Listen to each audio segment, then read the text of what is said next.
estadounidenses. Como se dice en la política, Jennifer, no hay sorpresas, sino sorprendidos, ¿no?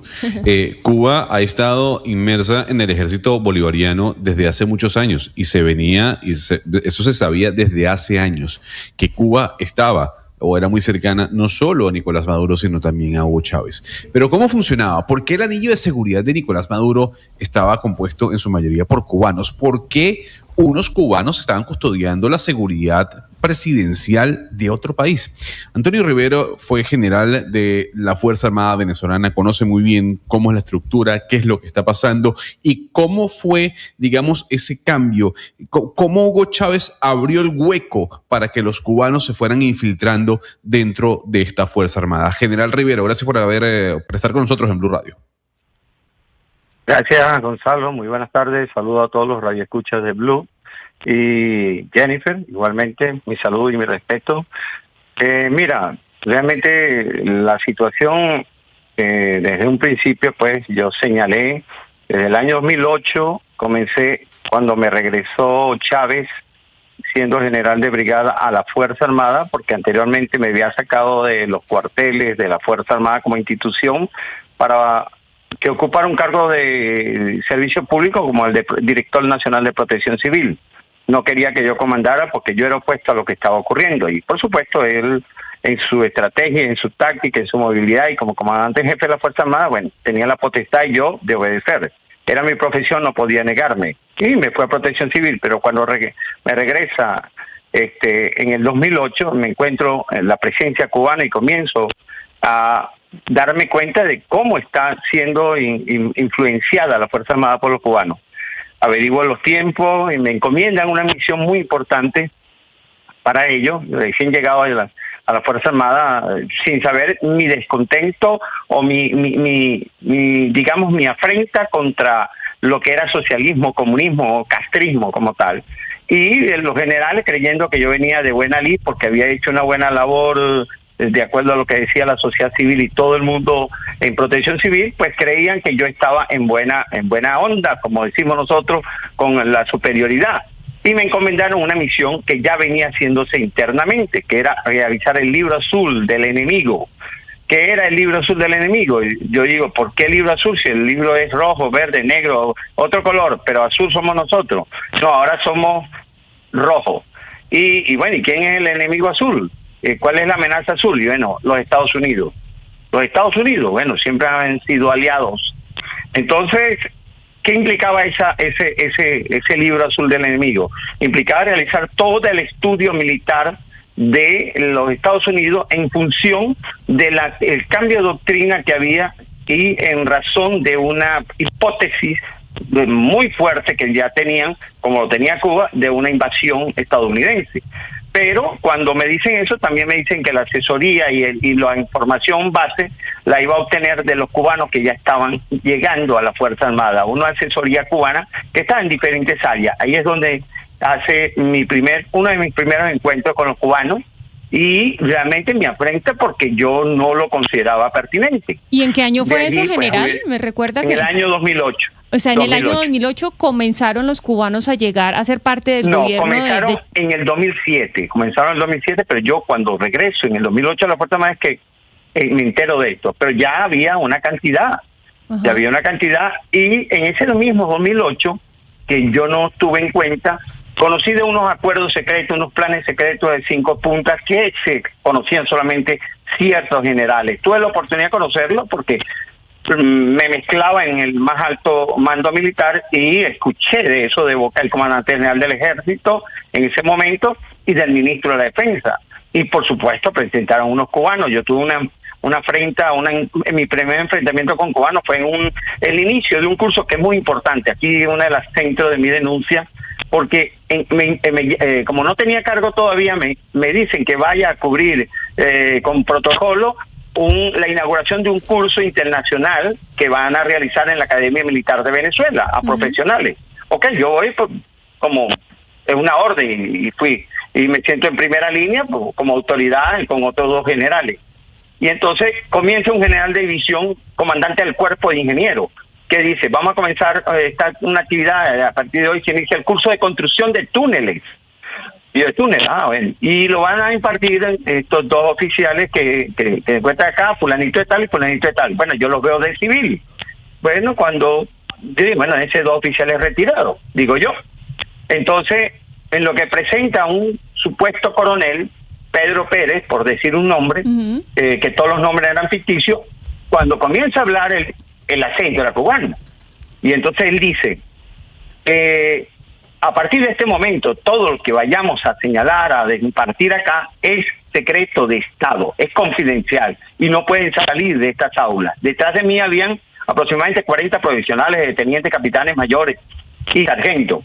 Entonces yo me paro, levanto la mano y dije, un momento, disculpe, usted, coronel, ¿cómo usted de otro país me va a venir a decir a mí lo que es secreto en mi país?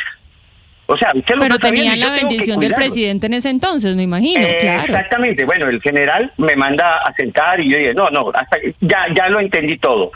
Y me retiré de la sala. ¿Y cómo pasan ellos a estar tan cercanos, en este caso a Nicolás Maduro? Porque los que murieron estaban en el primer círculo de cuidado de Nicolás Maduro. No, pero es un proceso que se inició masivamente a partir del 2007.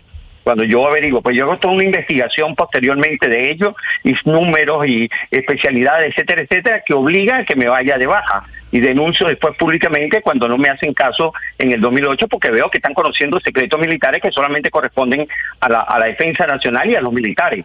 Entonces, pero propiamente los cubanos comienzan a formar círculo de anillo de seguridad en el 2002, después de lo que sucede la renuncia de Chávez en el 2002.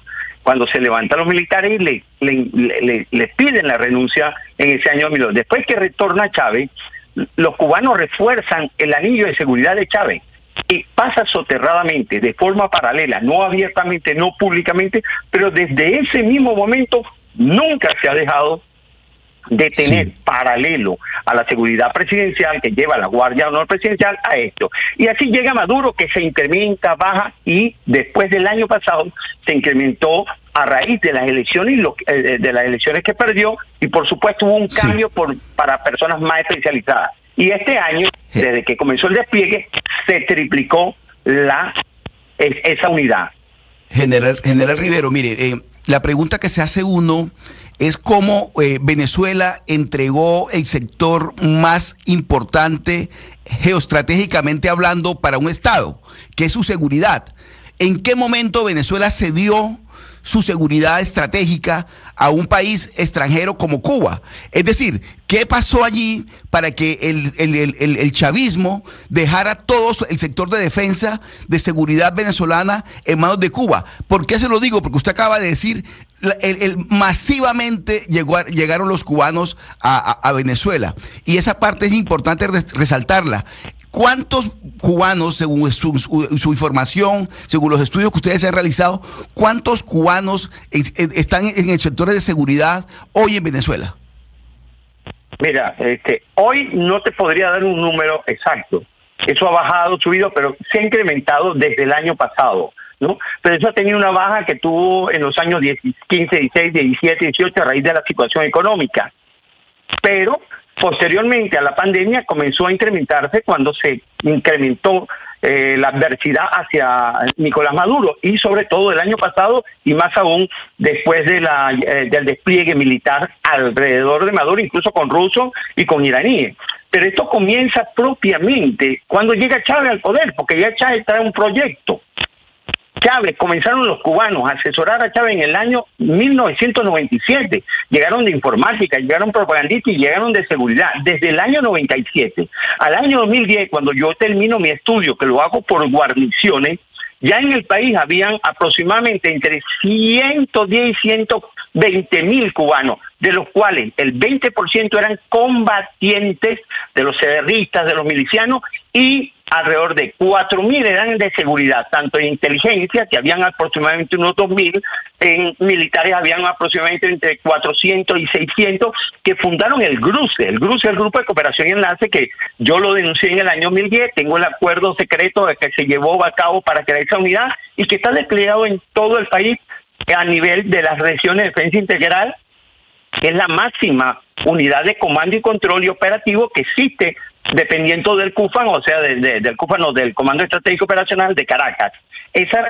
Cada una de esas existe un grupo de militares que tiene no solamente la parte militar, sino en la parte civil se componen con una actuación en caso de alguna actuación que demanden o sea emanada mediante un plan. Yo he mostrado públicamente estos planes, cómo lo llevan, cómo hacen ensayos, los sistemas de comunicaciones, etcétera, etcétera, y los nombres de algunos de ellos, por lo menos hasta el 2019 antes de la pandemia. Y en este momento, por supuesto, se mantiene firme, y en donde capturaron a Nicolás Maduro, había una unidad de más de 60 cubanos, y la estimación de muertos no son 32, son más de 30, casi 60, porque esa unidad la combatieron totalmente al punto que no quedó nadie en vivo en ese sector. Claro. Hay algunos heridos, sí, pero no lo quieren aceptar porque hay unos cuantos que no lo identifican y no saben si son venezolanos o cubanos de alguna manera. Hasta que no termine la identificación de la cantidad de cadáveres que hay en esa zona, particularmente, pues no van a señalar el número o no lo van a admitir.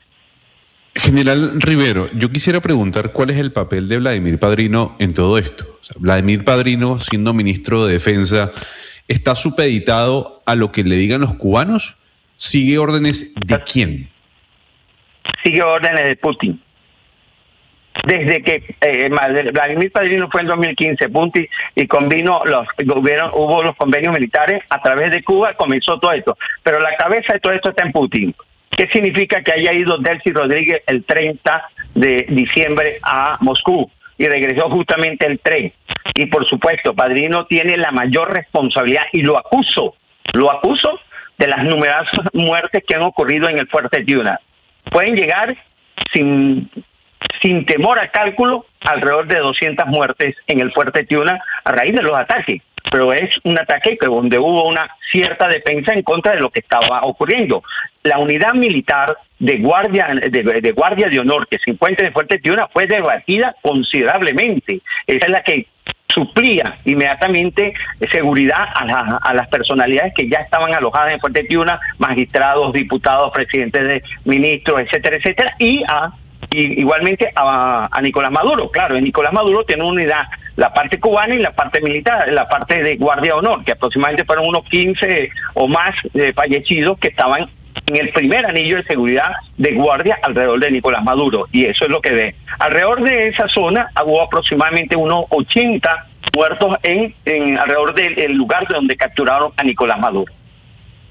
General Rivero, ¿usted tiene información si estos cubanos, estas personas de las que usted está hablando, tienen algún tipo de vínculo o de cercanía con el ELN que hace presencia en Venezuela? Mira, no tengo la información, pero de hecho Nicolás Maduro la tiene permanentemente. Ahí hay enlaces, que uno es el capitán de navío Rodríguez Chacín, hay otros dirigentes de la izquierda y diputados que están en la asamblea, en la llamada asamblea legítima que está actualmente, y hay un enlace, una comisión permanente de enlace con el ELN, pero también hacia la Fuerza Armada. ¿Por qué? Porque hay unos militares dentro del Ministerio de la Defensa y particularmente a través del DIN, del DIGESIN, de la Dirección General de Inteligencia Militar, que mantiene esa línea que se creó desde que estaba el difunto traidor Chávez, que dirigió incluso en su momento el Pollo Carvajal, que es lo que está señalando actualmente y por lo cual se le acusa. Todos los directores de inteligencia militar son los enlaces desde la Casa Militar, porque ahora el jefe de Casa Militar, es decir, de la custodia presidencial, es quien lleva a cabo la relación con los diferentes estos cuerpos irregulares del ELN y de la FARC, de la incidencia de la FARC como tal. Sí, se nos acaba el tiempo, pero de manera muy rápida le quiero preguntar, por un lado, ¿usted cómo ve de una u otra forma pues el fracaso de esta seguridad cubana? Porque pues cambian, no tenían su primer anillo a nadie de Venezuela, pero a la final de nada sirvió. Se habla del reporte de todos muertos, y de otro lado, pues ya que habla de los grupos armados, ¿usted ve a esos grupos viniéndose hacia Colombia? Mira, realmente resultó obsoleta todo dispositivo de seguridad, toda esa parafernalia que montaron de artillería antiaérea, los más avanzados de América, etcétera, etcétera, pues terminó obsoleta. No se puede contra una superioridad aérea, tanto de manejo del espectro electromagnético, como son las guerras a través de la guerra electrónica, como el poderío aéreo, el poderío de fuerzas especiales. No hay manera de que ellos puedan resguardar. Pero no es porque hayan sido cubanos, no es porque hayan sido cubanos, sino porque el poderío militar estadounidense era superior incluso sobre los venezolanos. Total, absolutamente. Y ese, yo quiero señalar algo referente al titular del diario. Es lo mismo. Mira, hay un cambio realmente. Sí, es lo mismo. El régimen se mantiene, pero es muy importante esto y lo quiero señalar con total responsabilidad. Yo soy una persona modesta aparte, y no es por hablar de yoísmo y de atribuirme algo. He tenido la investigación y el seguimiento de los rusos y los cubanos desde que se iniciaron en el país. Tuve la oportunidad de estar en Rusia, tuve la oportunidad de reunirme con el que fue ministro de Defensa ruso, con Sergei, y que él era el ministro de Protección Civil en el momento que yo fui a Rusia como director de Protección Civil. Y allá me manifestaron los generales lo que tenían planeado sobre Venezuela, de alguna manera como dominio, y que ellos me veían con confianza ese punto de vista y yo lo tomé. Ahí está la cabeza, ahí está la razón de lo que está pasando en Venezuela, pero se mantiene. Y lo que pueden estar es bypaseando, buscando tiempo para prolongar el sostenimiento de este poder en los actuales momentos. General, Delcy Rodríguez y quienes hacen parte hoy de la cúpula que gobierna Venezuela, ¿entregaron a Maduro a los Estados Unidos? Totalmente estoy convencido. No solamente de Delcy. Adriano López salió a una hora en la cual todavía las operaciones prácticamente no habían terminado. Y después sale Diosdado Cabello. Esas eran prácticamente lo que me dicen grabadas. Siendo grabadas o no siendo grabadas, saliendo a esa hora de la madrugada, cuando todavía se esperaba una segunda oleada, pues le hace responsable. Y también está el ayudante de Maduro. Ese era un hombre que no se separaba de Maduro, incluso vivía donde vivía Maduro, o sea, dormía o se quedaba con Nicolás Maduro, y hoy aparece alrededor de Delcy por allí. Para mí, terminaron de entregar ellos. Por supuesto, a lo mejor por los 50 millones, porque los 50 millones es la única manera legal de quedarse con algo de dinero si lo llegan a meter preso, si llegan a tener que responder por todos los recursos 50 milloncitos de dólares, nada delictiva. Más y nada menos, general. General, pues sí, muy ilustrativa su entrevista. Muchísimas gracias por contarnos esos detalles que pues definitivamente solamente estando ahí adentro o habiendo estado es que los podemos conocer. Muchísimas gracias. Feliz día para usted. Gracias a ustedes, feliz día. Oiga, Oscar, y entonces dice el general que no son 32 los cubanos muertos, sino que son más o menos unos 70 los que murieron en esta operación de los Estados Unidos. Y dice, esto fue obsoleto, la llegada de la seguridad cubana, pero no porque hayan sido cubanos, sino pues porque obviamente el poderío estadounidense era superior. Sí, mire, Jennifer, que esa cifra es reveladora, la de los 70 muertos, pero a mí me impresionó muchísimo la cifra de los 110,000 cubanos. Es una barbaridad. Y la manera como, obviamente que es un general de la República, no es una persona que, o sea, sabe de lo que está hablando.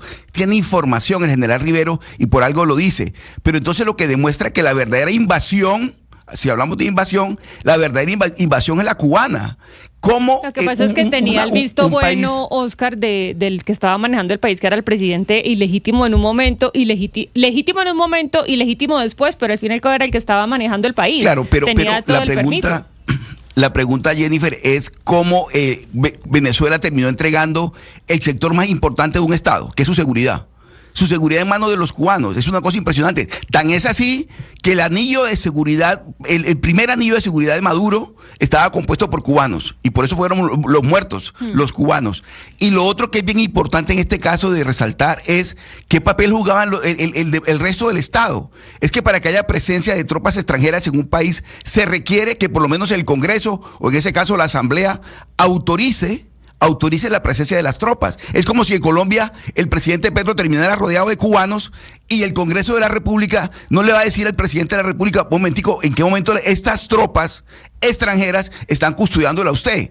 En el caso de Colombia no podría ocurrir porque el Congreso tendría que autorizar la presencia de esas tropas extranjeras en Colombia, en el país. Pasa, Oscar, igual pasaría en Venezuela. Acá sí hay que resaltar que no estábamos en una democracia y ahí las instituciones no estaban funcionando como tenían que funcionar y no había una división entre el Ejecutivo, el Legislativo y el Judicial. Ahí decía, el Ejecutivo se inventaba artículos de la Constitución, rearmaba la Constitución, manejaba las elecciones, hacía lo que quería y por eso pues estamos hablando de una dictadura, de un autoritarismo. Entonces pues obviamente nos sorprende que nos haya pedido permiso al Congreso para que la Guardia Cubana llegara a cuidar al presidente Hugo Mario. Exactamente. Exactamente, Jennifer, una asamblea nacional complaciente con el régimen, porque hacía parte del régimen. El cuento de la famosa democracia no existía, nunca existió. Una democracia de papel. Eso fue lo que ocurrió en Venezuela. Y una relación estrecha de años entre el castrismo y el chavismo. O sea, desde la época de Fidel Castro y de Hugo Chávez, esa relación siempre fue muy, pero muy estrecha. Tanto así que siempre se decía en Cuba, enviamos médicos a Venezuela y ellos nos envían petróleo, ¿sí? Para poder trabajar y funcionar. Y pues últimamente lo que nos enteramos, no de ahora con la operación de Estados Unidos contra Maduro, sino desde mucho antes, es que militares cubanos pues realizaban labores de inteligencia y de seguridad en tierra venezolana. Así que una relación vieja y estrecha entre dos regímenes dictatoriales.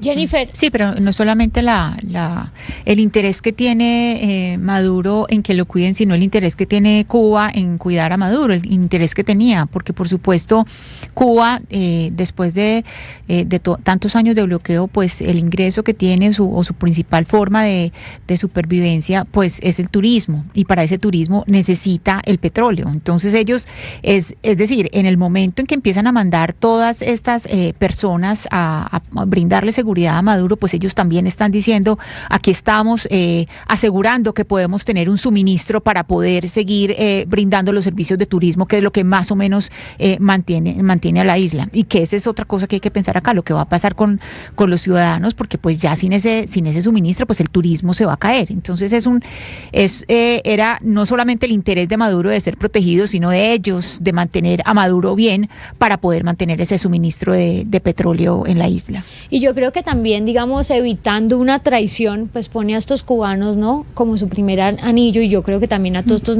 militares que ingresó, pero las cosas de la vida, la traición, creería uno, porque todavía no es confirmado, digamos, no sabemos a certeza pues qué sucedió, pero se habla de una traición más bien que terminó siendo política y decantó en toda esta situación militar, sin saber si en el ejército venezolano también hubo algunos colaboradores. Son cosas que no se saben, pero a la final de nada les sirvió tener a esos cubanos en su primer anillo. Lo decía el general, pues no hay nada que se compare con el poderío militar que tiene Estados Unidos, pero más allá del poderío militar, yo creo que aquí también hubo una negociación que pues ya evade cualquier tema militar, sino que también de que alguien se dio y adentro pues ayudó.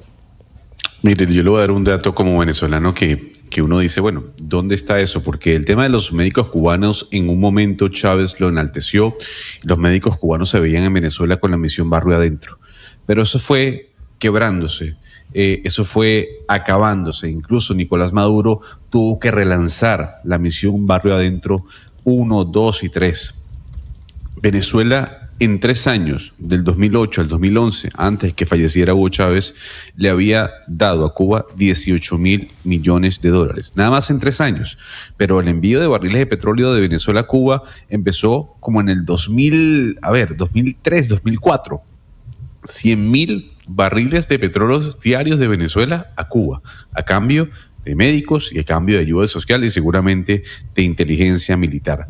Aquí lo que hemos visto es que Cuba se ha aprovechado de la platica venezolana, ha permeado la Fuerza Armada. En un momento sí envió médicos cubanos, pero también médicos que hemos escuchado en estos micrófonos que han sido parte de todo un esquema incluso de tráfico, como diferentes organizaciones lo han publicado, ¿no? Sí, se ha aprovechado, Gonzalo, sí. Se ha aprovechado de la plática de los venezolanos y del petróleo, pero también ha logrado sobrevivir así, porque acuérdese usted que cuando se cae la Unión Soviética, Cuba entra en este periodo especial, pues que fue la hambruna más impresionante para los cubanos, y cuando llega ya Chávez con toda esta forma de gobierno y esta ideología y demás, pues obviamente Cuba se pega a Venezuela, y ahí también pues obviamente tiene algunos beneficios económicos por ser aliado ideológico del entonces Hugo Chávez y luego Nicolás Maduro. Pues sin duda alguna. Y lo que estamos viendo hoy, y por eso Donald Trump es tan enfático en ese tema, es que Cuba puede ser la siguiente, ¿no? Sí. Y yo creo que, Jennifer, recordemos, y se lo decía yo ayer, Donald Trump puede decir, es el comandante jefe de las Fuerzas Armadas de los Estados Unidos, pero a su lado tiene 3 halcones. Digamos 2, el señor Hexet y el señor Marco Rubio. Marco Rubio viene de familia cubana, créame que Marco Rubio tiene en su radar a Cuba. Pero él sabe que primero, para que Cuba caiga, tiene que caer Venezuela. Entendería uno eso. Sí. Pues sí, es la situación que se plantea ahora en este momento. Yo me quedo mucho con la frase de Marco Rubio sobre Cuba y también de Donald Trump, porque usted dice, puede decir A o decir B Donald Trump, pero si lo dice Marco Rubio, pues no es así. A mí me parece que el vocero de la administración de Estados Unidos es el presidente, y si el presidente dice algo, pues habrá que creerle o ir por esa línea, a no ser, bueno, usted dice hay contradicciones entre ambos, pero pues yo me quedaría con lo que dice el presidente Donald Trump. Pero mire, a propósito de todo esto que está sucediendo, Lina, estamos hablando pues de los presos políticos, porque si algo dejó el régimen de Nicolás Maduro, yo estoy hablando en pasado, pues continúa el régimen del madurismo allí porque está la cúpula, está Delcy Rodríguez, está Padrino, está Diosdado Cabello, los presos políticos, porque fueron muchas personas que se atrevían a oponerse a las ideas del gobierno, a oponerse a las políticas del gobierno, a criticar al gobierno, pues simplemente eran encarceladas o torturadas. Y hoy María Corina Machado e incluso Edmundo González estaba diciendo, ¿qué pasa con los presos políticos? Que esta transición comience por la liberación de ellos. ¿Qué pasa con ellos, Lina? Sí, mire, Jennifer, entre todo lo que ha venido pasando pues en el transcurso de este fin de semana, digamos, una de las historias con las que nos encontramos en el Puente Internacional Simón Bolívar, allá en la frontera, es de una persona que, aunque tuvo su familiar detenido en Venezuela, recuerde usted también, Lucas, que liberaron 17 colombianos en octubre del 2025, pero quedaban 22 colombianos detenidos y otros connacionales desde Colombia se ha estado hablando por ellos. Pues al Puente Internacional Simón Bolívar llegó una de esas familiares de los liberados a hablar y a pedir ayuda por los que quedan detenidos, y hoy varias familias, entiendo, se están congregando en el Puente Internacional Simón Bolívar pues para pedir una respuesta por ellos, porque en medio de todo esto que está pasando no se sabe cuál va a ser su suerte. Mire, esto le dijeron a Blue Radio. Señor Martín y el señor Carlos Cañas son ganaderos de profesión y estaban sellando el pasaporte porque iban a ver un lote de ganado que iban a negociar para pasarlo para el lado colombiano, como comúnmente lo hacían, todo legal, ninguno hacía nada ilegal. Después de lo sucedido el día de ayer, ¿ustedes tienen información? ¿Cómo están las condiciones de ellos? ¿O se han podido comunicar con ellos? ¿Qué se sabe? No, desde hace 4 meses que liberaron los primeros colombianos, ese fue el último contacto que se tuvo ellos. De ahí no se sabe más nada. Pues ahorita lo que se tiene es esa incertidumbre, qué llega a pasar con la vida